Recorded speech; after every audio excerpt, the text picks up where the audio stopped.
ചിക്കനിൽ ഫൈബർ ഉണ്ടോ? ഡോക്ടർ ഏറ്റവും കേട്ടിട്ടുള്ളൊരു മിത്താണ് ചിക്കൻ കഴിക്കുന്നത് കൊണ്ടാണ് പൈൽസ് വരുന്നത് എന്നുള്ളത്. അതിന്റെ വാസ്തവം എന്താണ് ശരിക്കും? അറ്റ്ലീസ്റ്റ് തനിക്ക് മിത്താണെന്ന് മനസ്സിലായല്ലോ. അതായത് ബേസിക്കലി എൻ്റെ ഒ.പിയിൽ ഏറ്റവും കൂടുതൽ വരുന്ന ഒരു കൂട്ടം പേഷ്യൻസിലെ പ്രധാനപ്പെട്ട ഡൗട്ടാണിത്. ഡോക്ടർ എനിക്കിങ്ങനെ പൈൽസ് ഉണ്ട്, അല്ലെങ്കിൽ ഇങ്ങനെയാണ്. ആ പരിസരത്ത്, അതായത് പെരിയനിലായിട്ടുള്ള എല്ലാം നമുക്ക് പൈൽസാണ്. ശരിക്കും പറഞ്ഞാൽ അത് എല്ലാം പൈൽസ് അല്ല.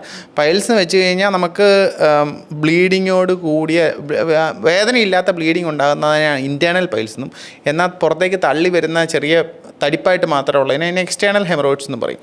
സോ ഈ ഇൻറ്റേർണൽ ഹെമറോയിഡ്സ് തന്നെ നമുക്ക് 4 സ്റ്റേജ് ഉണ്ട്. ആദ്യം ബ്ലീഡിങ് മാത്രം, പിന്നെ പതുക്കെ പുറത്തേക്ക് ഇറങ്ങി തിരിച്ച് കയറി പോകുന്നു. മൂന്നാമത്തത് പതുക്കെ പുറത്ത് വന്നിട്ട് നമ്മൾ വിരൽ കൊണ്ട് തള്ളിയകത്തേക്ക് വെക്കുന്നു. നാലാമത്തെ പുറത്ത് ചാടി കിടക്കും. ഇതുപോലെ തന്നെ വേറെ രസമാണ് ഫിഷർ എന്ന് പറയും. മലം മുറുകി പോയിട്ട് അവിടെ ഒരു മുറിവുണ്ടാകും.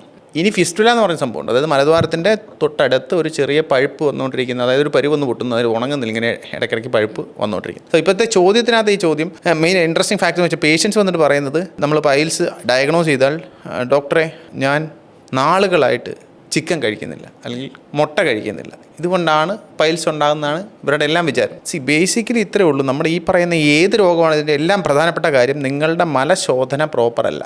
അതായത് നിങ്ങൾക്ക് ഹാർഡായിട്ട് സ്റ്റൂൾ പോകും, നിങ്ങൾ പോയി ഒത്തിരി സ്ട്രെയിൻ ചെയ്യുന്നു എന്നുണ്ടെങ്കിൽ ഇത് നാച്ചുറലി ലീഡ് ചെയ്യുന്നതാണ് ഈ പറയുന്ന ഈ 3 അസുഖങ്ങളിലേക്കും പോകുന്നതിന് മേജർ റീസൺ നമ്മുടെ തന്നെ ഡയറ്റാണ്, നമ്മുടെ ലൈഫ് സ്റ്റൈലാണ്. സോ ഇത് എങ്ങനെയാണ് നമുക്ക് ഇതിൽ നിന്ന് രക്ഷപ്പെടേണ്ടതെന്ന് വെച്ച് കഴിഞ്ഞാൽ, നമ്മുടെ മലം സോഫ്റ്റായിട്ട് പോകാനായിട്ടുള്ള ഫുഡ് നമുക്ക് അകത്തോട്ട് ചെല്ലുന്നതിനകത്ത് ഫൈബർ കണ്ടന്റ് നന്നായിട്ട് വേണം.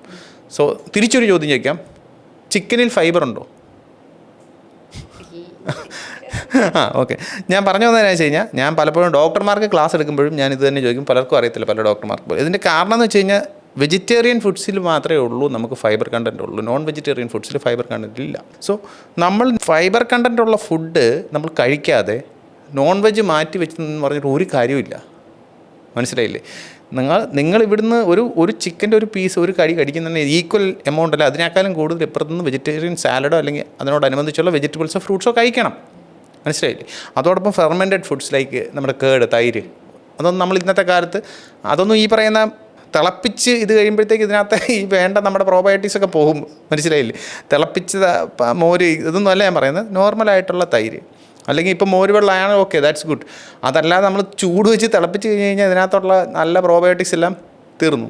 അതുപോലെ തന്നെ വേറൊരു ഇതാണ് പ്രോപ്പറായിട്ടുള്ള ഹൈഡ്രേഷൻ. അപ്പോൾ ഈ 3 കാര്യങ്ങൾ നോക്കാതെ നമ്മൾ ചിക്കൻ കഴിക്കുന്നതുകൊണ്ടാണ്. അതുകൊണ്ട് ഞാൻ മാസങ്ങളായിട്ട് അല്ലെ വർഷങ്ങളായിട്ട് ചിക്കനും കോഴിയും മുട്ടയും കഴിക്കുന്നില്ലല്ലേ, കാടമുട്ട കഴിച്ചാൽ കുഴപ്പമില്ലെന്ന് എന്നോട് ഇന്നയാൾ പറഞ്ഞത്. കാടമുട്ടയാണ് ഇപ്പോൾ കഴിക്കുന്നതെന്ന് പറഞ്ഞിട്ട് ഒരു കാര്യമില്ല. അതായത് നമ്മുടെ തന്നെ ലൈഫ് സ്റ്റൈൽ ഇഷ്യൂ, അത് നമ്മൾ കറക്റ്റ് ചെയ്ത് പറ്റത്തുള്ളൂ.